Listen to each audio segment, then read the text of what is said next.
Hello everyone, if you enjoy my channel, please support me with one like, one subscribe, and one share. The happiness I almost missed. What if the happiest moment of your life looked so ordinary that you almost ignored it? One morning in the United States, I stood in my kitchen, holding a warm cup of coffee, listening to my children laugh in the next room. And suddenly realized something uncomfortable. I had been searching for happiness while happiness was already sitting at my table.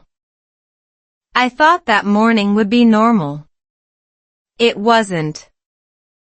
And before that day ended, one unexpected moment would change the way I understood joy, family, love, and even the English words I used every day. My name is Anna, and this is my story. I live in the United States with my husband and our children, and most days are beautifully ordinary. There are school mornings, grocery shopping, laundry that somehow multiplies overnight, dinner conversations, traffic, work. And those mysterious socks that disappear from the washing machine as if they have joined a secret American society.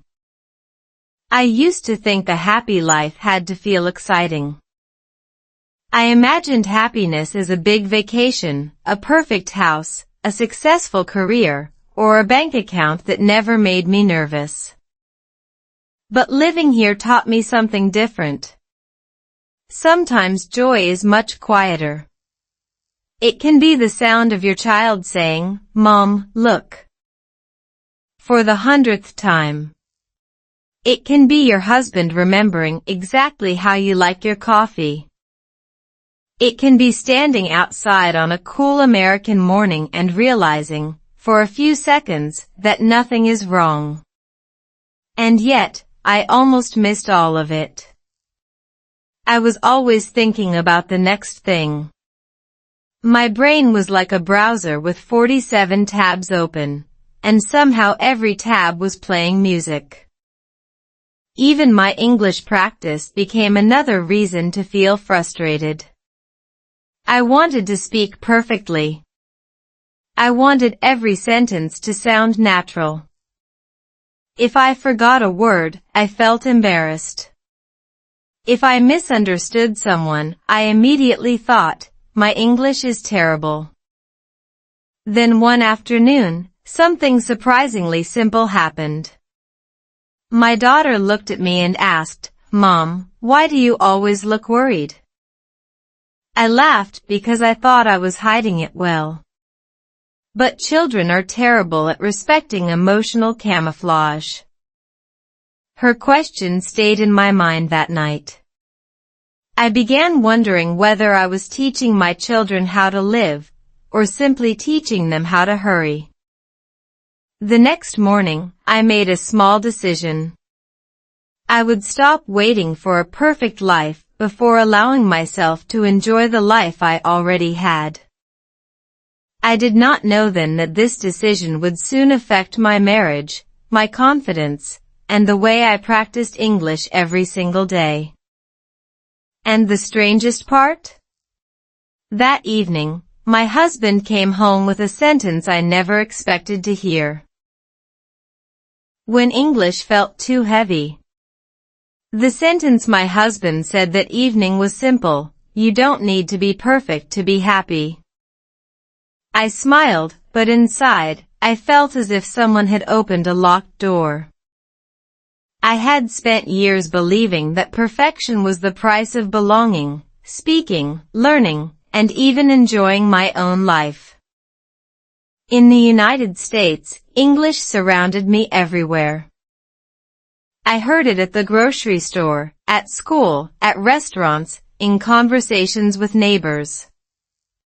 And during quick moments when someone asked me a question and expected an answer before my brain had finished translating the first sentence. Sometimes I understood every word but still could not respond quickly. Other times, I knew what I wanted to say, but the sentence disappeared exactly when I needed it. my confidence would run away faster than a child hearing the word bedtime. I began avoiding conversations because I was afraid of making mistakes. That was the strange part. I wanted to improve my English, but my fear was preventing me from using English. The more I avoided speaking, the less comfortable I became.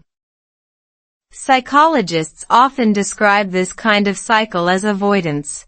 When something makes us uncomfortable, avoiding it gives us immediate relief. But it can make the fear stronger later. I did not need a complicated scientific explanation to understand that. I could feel it every day. So I changed one small thing. Instead of trying to memorize long vocabulary lists, I started describing my real life in simple English. While making breakfast, I would quietly say, "I am making coffee." While driving, I practiced, "The traffic is heavy today."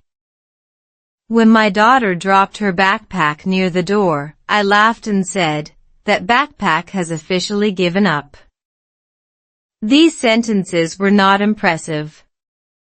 They were useful. And useful English started feeling much better than perfect English. I also discovered something important about listening. At first, I wanted to understand every single word in a conversation. That was exhausting. Then I learned to focus on the main idea, the speaker's emotion, and a few key words. If someone said, "I was so tired yesterday, but my son made me laugh," I did not need to understand every sound perfectly.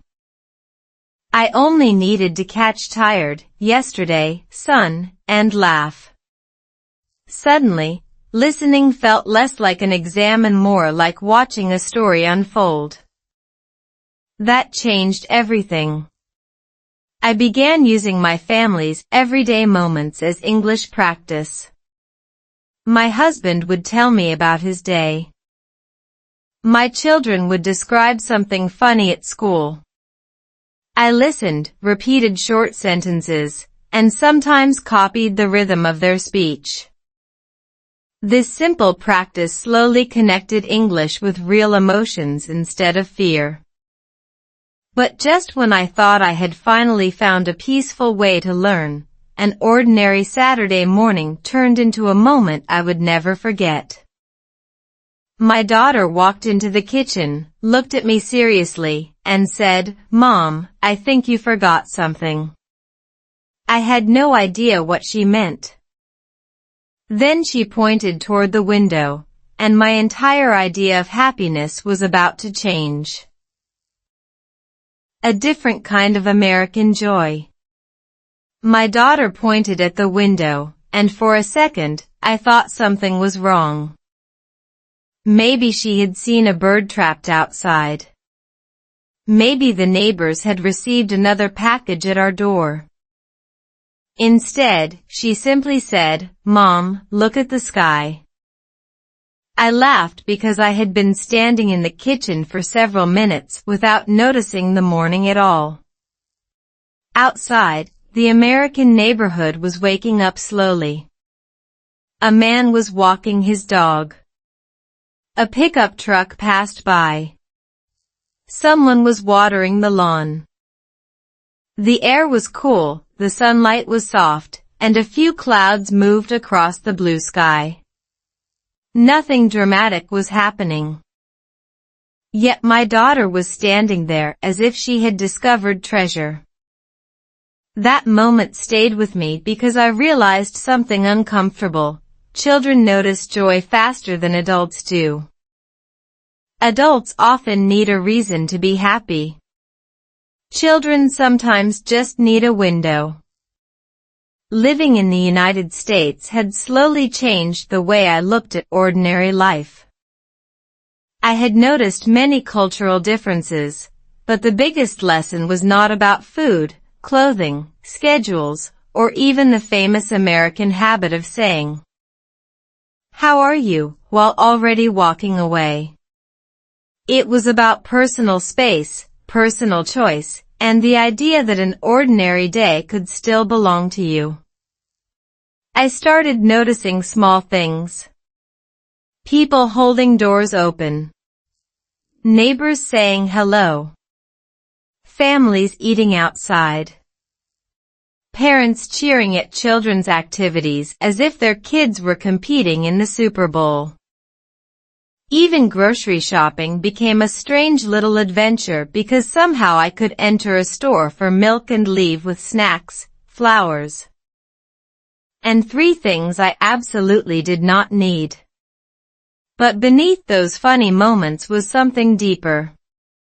I began asking myself what joy really meant. In English, happiness and joy can sound almost identical, but I started feeling a difference. Happiness seemed connected to what was happening around me.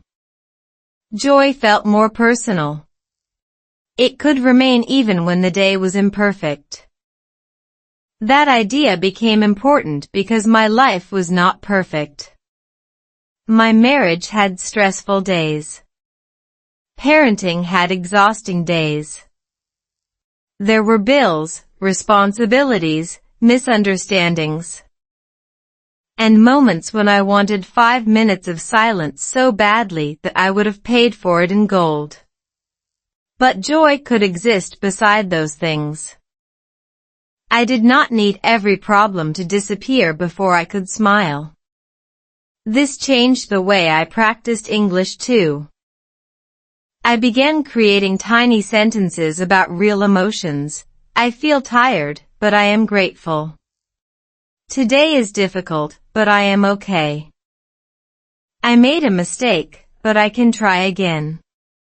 These sentences were simple, but they felt powerful because they were mine. Research on learning also supports something I was discovering naturally. Information connected to personal meaning tends to be easier to remember. So instead of memorizing random English sentences, I connected new words to my family, my routines, and my feelings. That Saturday morning, my daughter taught me one more lesson without knowing it. She showed me that joy does not always knock loudly. Sometimes it simply stands beside a window and waits for you to look up.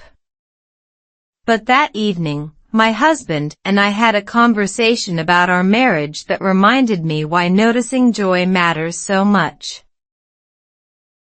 Love was not always easy. That evening, my husband and I sat at the kitchen table after the children had gone to bed. The house was finally quiet, which in our family felt almost suspicious. I looked at him and asked a question I had been carrying for a long time. Are we still happy, or are we just busy? He smiled at first, but then his expression changed. He knew I was serious. Our marriage was not broken. It was simply tired. There is a difference. Love does not always disappear when life becomes difficult.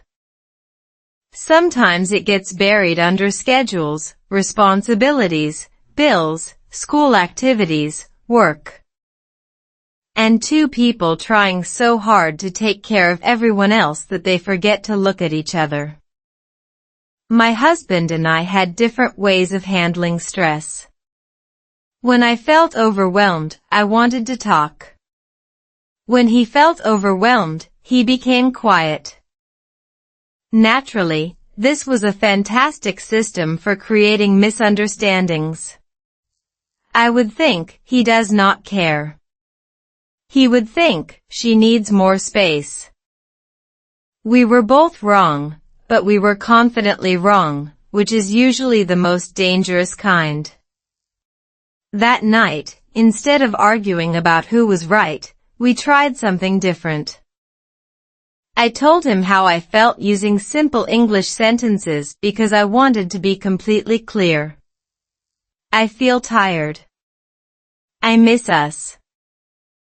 I do not need you to fix everything. I just want you to listen.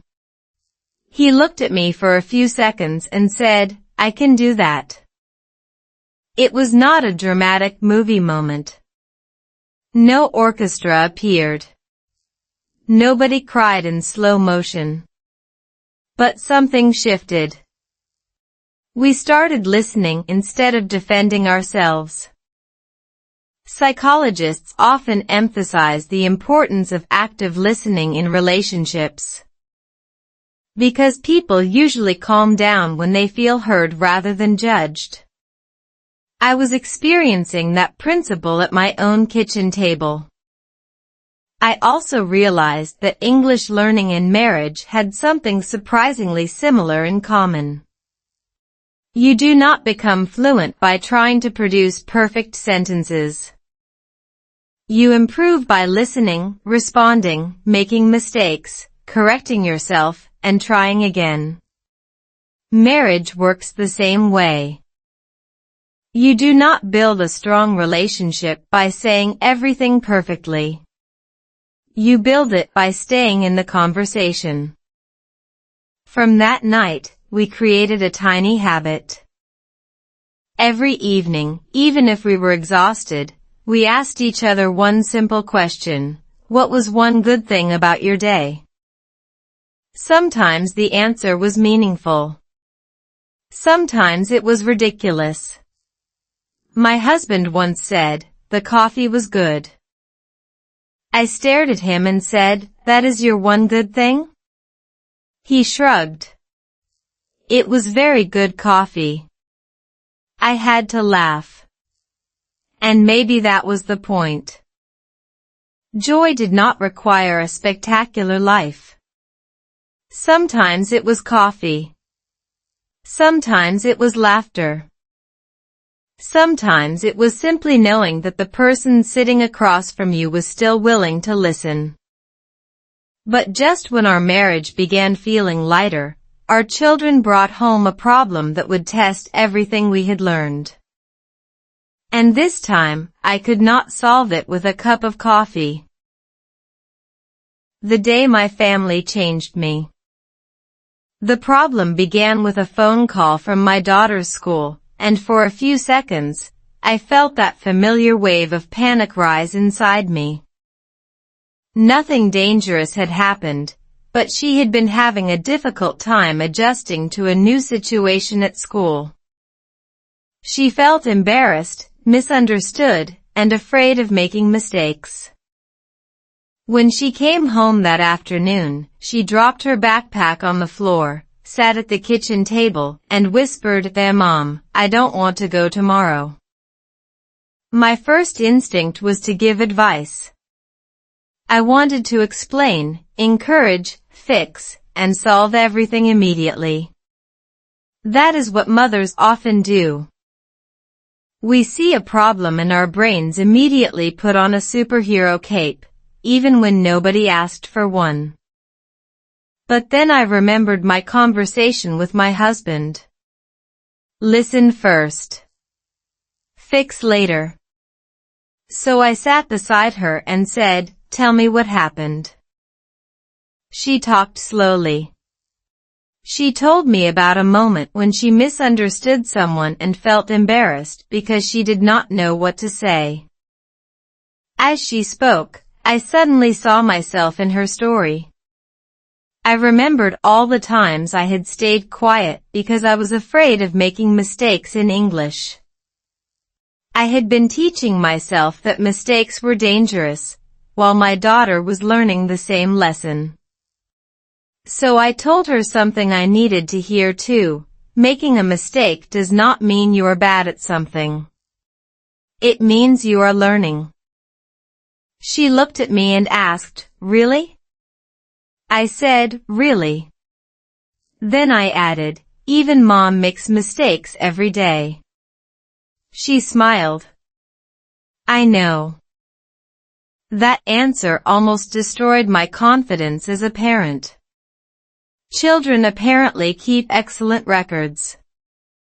We talked about one small action she could take the next day.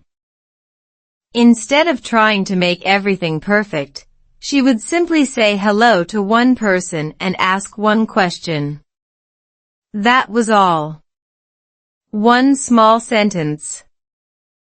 One small act of courage. The next morning, I watched her walk toward the school entrance. She turned around, waved, and disappeared inside. I stood there thinking about how strange life was. I had been trying to teach my children confidence, but they were teaching me the same lesson. That evening, something beautiful happened. My daughter came home smiling. "Mom, I talked to her," she said. "And?" I asked. It was okay. 3 tiny words, but they sounded enormous. That night, our family ate dinner together. We talked about school, work, funny mistakes, and the little moments that made us laugh. I realized that family happiness was not about protecting each other from every uncomfortable moment. It was about helping each other walk through those moments without feeling alone. This became one of my favorite English lessons too. I practiced simple sentences with my children. I was nervous. I made a mistake. I tried again. It worked. These sentences were easy, but they carried real life inside them.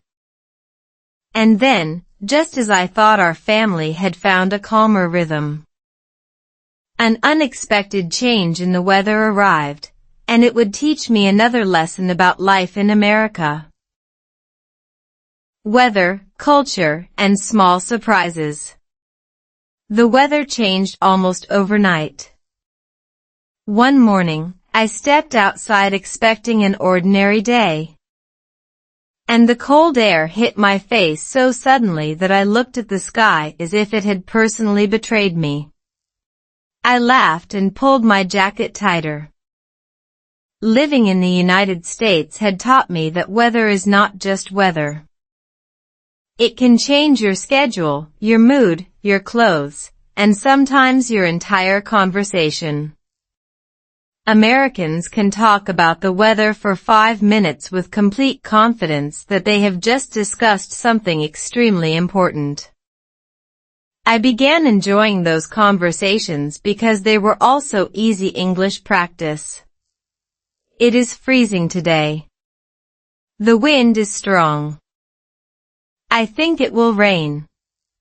Simple sentences, but useful ones. More importantly, I started noticing how culture shapes everyday happiness. In my family, we had sometimes believed that being responsible meant constantly working, planning, saving, and worrying about the future. In American life, I noticed another idea. People often make room for small personal pleasures. A walk after dinner. A weekend picnic. Coffee with a friend. Watching children play sports. Sitting outside for no special reason. At first, these things seemed almost too simple. Then I realized simple was exactly why they mattered. One Saturday, my husband suggested that we take the children to a local park even though the weather was unpredictable. I almost said no. I had laundry waiting. The kitchen needed cleaning. There were emails I had not answered. My brain immediately presented a 17-slide PowerPoint explaining why we should stay home. My husband simply said, "We can clean later." So we went. The wind was stronger than expected, and within 20 minutes, one child complained about being cold while the other complained about being hungry. Perfect family happiness, right? Then something unexpected happened. We found a small open area where other families were playing. The children started running. My husband bought hot drinks. I sat on the bench and watched them. Nobody was doing anything extraordinary, but I felt peaceful. I realized I had been measuring happiness by productivity. If I was not accomplishing something, I felt guilty. But rest is not failure. Enjoyment is not laziness. A healthy life needs both effort and recovery. Even the brain benefits from periods of rest because attention and mental energy are limited resources. That idea helped me change my English practice too. I stopped forcing myself to study when I was exhausted. Instead, I listened to simple English stories while cooking or walking. Sometimes I repeated one sentence aloud. Sometimes I simply listened. The goal was no longer to prove how much I could learn. The goal was to keep English connected to my real life. That afternoon, my daughter picked up a fallen leaf and said, "Mom, this is beautiful." I looked at the leaf and smiled. A few months earlier, I might have walked past it without noticing. Now I understood something important. Joy often arrives disguised as an ordinary moment. But that night, after everyone went to sleep, I discovered a message on my phone that made my heart sink.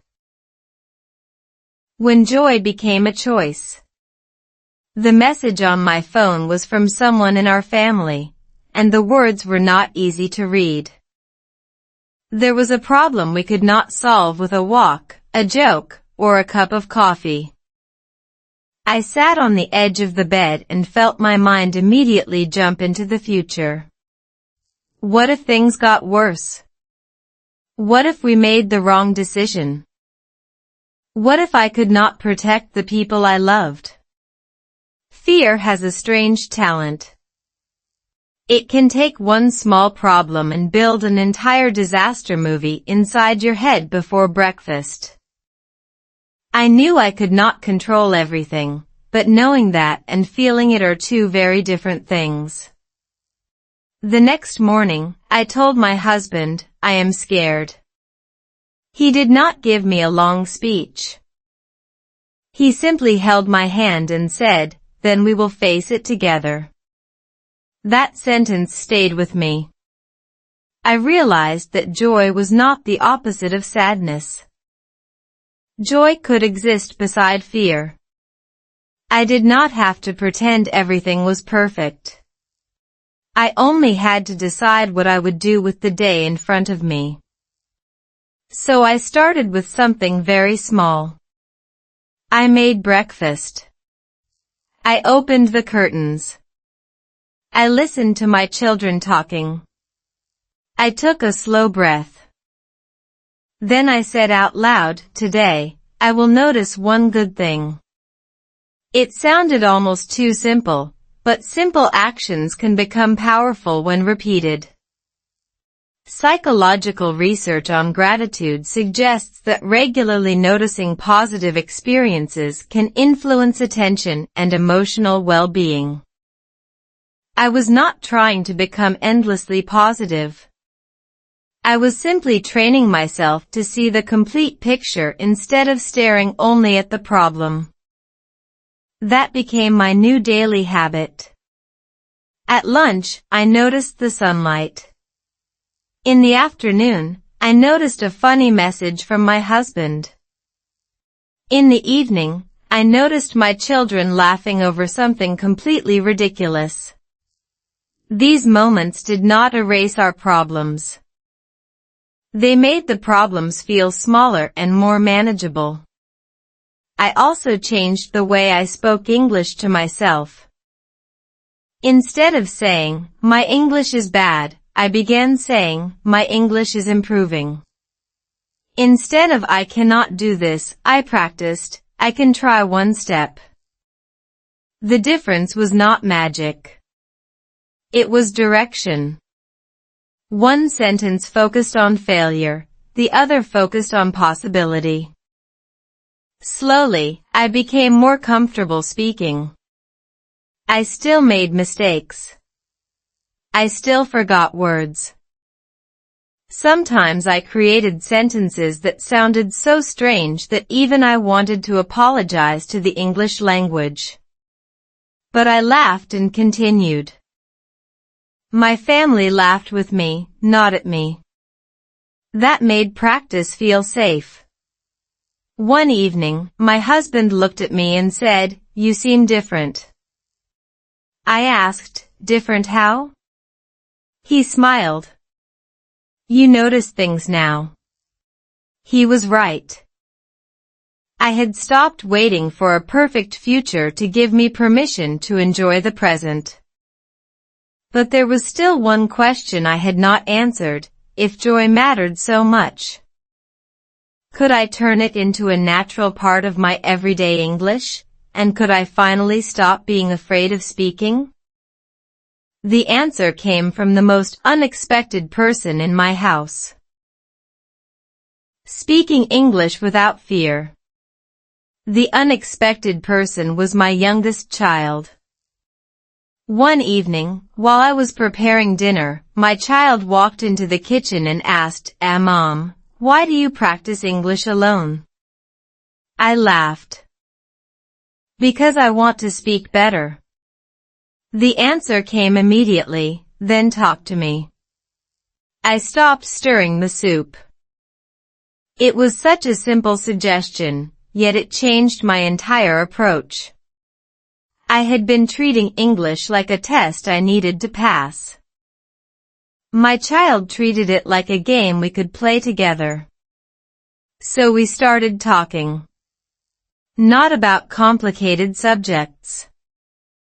We talked about dinner, school, the weather, toys, movies, and what happened during our day. Sometimes I made mistakes. Sometimes my child corrected me. Sometimes neither of us knew the right word, so we used gestures and laughed. And strangely, that was when English finally became comfortable. I learned that speaking does not begin with perfect grammar. It begins with the courage to open your mouth and communicate. This is important for language learners because speaking is a skill, not a personality test. You do not need to feel confident before you practice. Confidence often comes after repeated practice. So I created a tiny routine that fit naturally into my American family life. In the morning, I described what I was doing. I am making breakfast. In the car, I talked about what I could see. The road is busy today. At dinner, I asked my children simple questions. What was the best part of your day?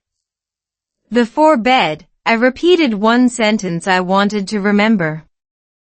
The sentences were short, but they were connected to real experiences, so they stayed in my memory more easily. I also stopped translating every sentence in my head. Instead, I listened for meaning. If someone said, "It's been a long day," I did not analyze every word. I understood the feeling. The person was tired. That made listening more natural. Slowly, I noticed another change. I was not only improving my English. I was becoming more present with my family. When I listened carefully to my children, I noticed details I had missed before. One child was worried about school. Another was excited about a small event. My husband had been stressed about work but had not mentioned it directly. English practice had unexpectedly become family practice, listening, responding, asking questions, and staying connected.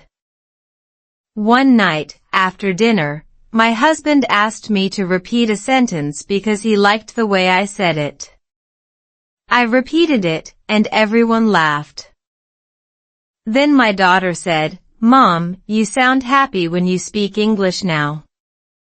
That sentence stopped me. Happy. Not perfect. Not fluent. Happy. I realized I had spent so much time chasing better English that I had forgotten why I wanted English in the first place. I wanted to connect. I wanted to understand people. I wanted to tell my story. And suddenly, I knew that joy was not just something I had learned from American life. Joy had become part of the way I was living. But there was still one final lesson my family had to teach me, and it would completely change what I thought happiness meant. What happiness really means. For years, I thought happiness was something I would finally feel after everything was fixed. After the bills were easier. After work became less stressful. After my English became fluent. After the children became more independent. After my marriage became perfectly peaceful. I had created a long list of conditions, as if happiness were a reward waiting at the end of a very complicated shopping receipt. But one Sunday morning, my family changed that idea completely. We were sitting around the table eating breakfast when my son suddenly asked, "Mom, are we happy?" Everyone became quiet. I looked at my husband, and he looked at me. It was such a small question, but it carried the weight of everything I had been thinking about. I answered honestly, "Yes. And sometimes we are not." My son looked confused. I explained that happiness does not mean smiling every minute. Families can be tired, worried, frustrated, or disappointed and still love each other deeply. Joy is not pretending that life has no problems. It is knowing that problems are only part of the story. That distinction changed me. I started paying attention to the language I used every day. I am tired did not mean I am unhappy. Today was difficult did not mean my life is difficult. I made a mistake did not mean I am a failure. These simple English sentences helped me separate an experience from my identity. That was powerful. I began using the same idea with my children. When they were upset, I stopped saying, "Don't worry." Instead, I said, "It is okay to feel worried. Let's see what we can do." When they made mistakes, I said, "You made a mistake, but you can learn from it." I realized that emotional language is also life language. The words we repeat can shape the way we interpret our experiences. I was learning this while living an ordinary American family life, driving to school, buying groceries, cooking dinner, watching the weather change, laughing at silly jokes, and sometimes arguing over things so small that we could not remember why the argument started. None of it looked extraordinary from the outside. But inside those ordinary moments, something extraordinary was happening. I was becoming grateful for a life I once considered too ordinary to celebrate. I no longer needed every day to be exciting. I needed it to be meaningful. My husband noticed the change too. One evening, he said, "You seem less worried about tomorrow." I smiled. Maybe I finally understand today. He laughed and said, "That sounds like something you would put on a coffee mug." Maybe he was right. But the truth was deeper than a cute quote. I had learned that happiness can come from circumstances, but joy can come from attention. When I paid attention to my family, my surroundings, my words, and even my mistakes, life felt richer. And then came the question that brought everything together. If joy had changed my marriage, my family, and my English practice, what would happen if I stopped searching for happiness altogether and simply started noticing it? The answer arrived the following morning, in the quietest moment of my life. Joy matters more than I knew. The following morning, I woke up before everyone else. The house was quiet, the kind of quiet that feels almost magical when you have children. I walked into the kitchen, made coffee, and stood by the same window where my daughter had once told me to look at the sky.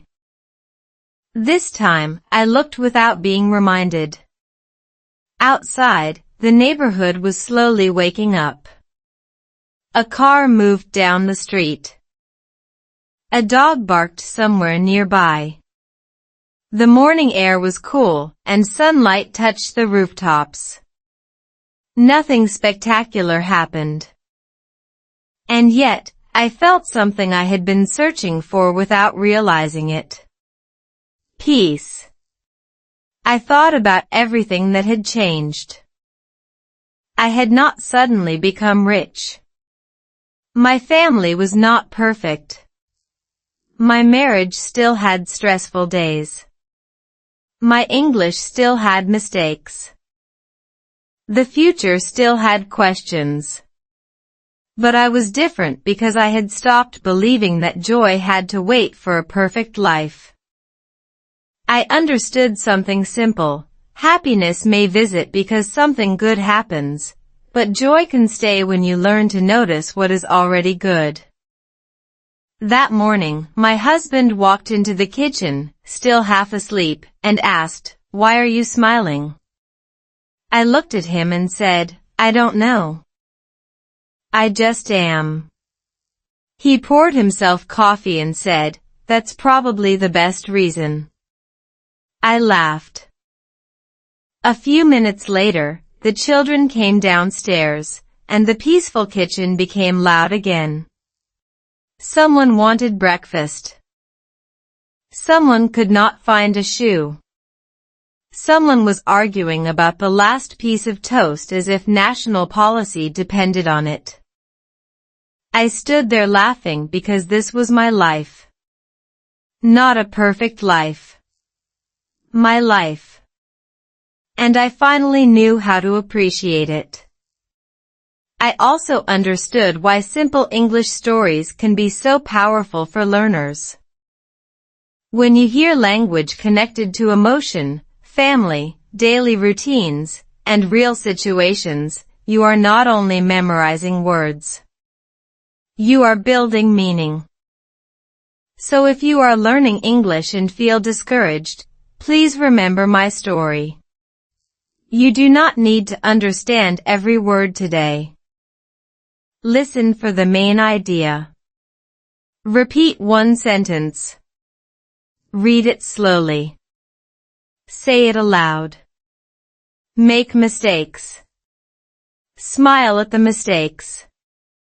Then try again tomorrow. You do not need to become fluent overnight.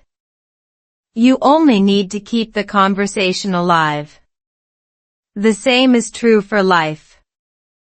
You do not need to solve everything today. Notice one good thing. Say one kind sentence. Listen to someone you love. Take one small step. Joy grows through attention, just as language grows through practice. Looking back, I realized the biggest lesson America gave me was not about having a perfect life. It was about recognizing the value of an ordinary one. My husband taught me that love needs listening. My children taught me that curiosity can live inside a simple question. My English mistakes taught me humility. And ordinary American mornings taught me that joy does not always arrive with fireworks. Sometimes it arrives quietly, carrying a cup of coffee, waiting beside a window, asking only one thing: are you paying attention? If you remember nothing else from my story, remember this. You do not have to wait for life to become perfect before you allow yourself to feel alive. Joy matters because it reminds us that this moment, even with its problems, is still ours. And perhaps the happiest part of my story is that I almost missed it.